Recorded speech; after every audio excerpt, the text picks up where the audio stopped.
కారం రంగు రుచితో ఉంటుంది. ఆచి మిరపపొడి అదరగొట్టే కారం రంగు రుచి. బీసీ రిజర్వేషన్ల అంశంపై బీజేపీ కాంగ్రెస్ నేతల మధ్య మాటల యుద్ధం కొనసాగుతోంది. బీసీ రిజర్వేషన్లని షెడ్యూల్ 9లో పెట్టేలా చూడాలని, అసలు బిల్లు పెండింగ్ లో ఉండగా ఆర్డినెన్స్ ఇలా తీసుకొస్తారని బీజేపీ ఎంపీ లక్ష్మణ్ ప్రశ్నించారు. అయితే దీనికి కౌంటర్ ఇచ్చారు మంత్రి పొన్నం ప్రభాకర్. షెడ్యూల్ 9లో పొందుపరిస్తే కానీ అది గతంలో సుప్రీంకోర్టు యొక్క తీర్పు ఏదైతుందో 50% మించి అన్ని రిజర్వేషన్లు మించకుండా ఉండేదానికి ఉన్నటువంటి నిర్ణయానికి లోబడి ఉండాలంటే షెడ్యూల్ 9లో పొందుపరచాలి. లక్ష్మణ్ గారు అంటూ ఉన్నారు ఆర్డినెన్స్ ఎట్లా వెళ్తుందని.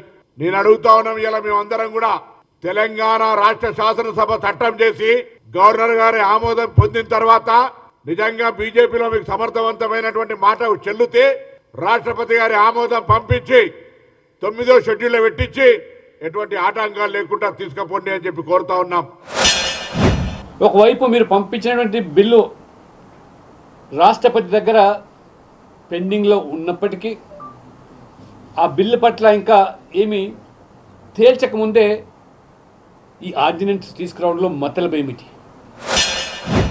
ఎవరో మాట్లాడుతూ ఉన్నారు ఆర్డినెన్స్ దేని కొరకు తీస్తున్నాం, ఆర్డినెన్స్ దేని కొరకు ఇవ్వాలి? మీరు ఒకవేళ అంటే గవర్నర్ గారిని కూడా ఇన్ఫ్లుయెన్స్ చేసే విధంగా ఆమోదిస్తారా అని అనుమానపడే విధంగా మాట్లాడుతుంటే ఏమర్థం చేసుకోవాలి తెలంగాణ ప్రజలు? శాసనసభ రన్నింగ్ లేనప్పుడు ప్రభుత్వాలకు కేబినెట్ హక్కు ఉంది ఆర్డినెన్స్ తెచ్చేది. ఆర్డినెన్స్కు రాష్ట్రపతి గారి దగ్గర ఉన్న బిల్లుకు సంబంధం లేదు. ఇవాళ కాంగ్రెస్ పార్టీ సంబరాలు అంటున్నారు, విచిత్రం, విజయోత్సవాలు అంటున్నారు. ఏదో 42% సాధించినట్టుగా. ఇది ఆర్డినెన్స్, గతంలో బిల్లు, ఇప్పుడు ఆర్డినెన్స్. విచిత్రం ఏంటంటే బీఆర్ఎస్ ద్వంద్వ వైఖరి. బీఆర్ఎస్ ఎమ్మెల్సీ కవిత గారు వారు విజయాలు చేస్తూ దానికి ఆ ఖ్యాతి ఏదో మా వల్లనే, మా ఒత్తిడి వల్లనే ఇవాళ ప్రభుత్వం 42% రిజర్వేషన్ ఇస్తుందని చెప్తున్నారు. మరోవైపు బీఆర్ఎస్ పార్టీ కొంతమంది నాయకులేమో ఇది మరి సాధ్యం కాని పని అంటారు. ఇది ద్వంద్వ నీతి.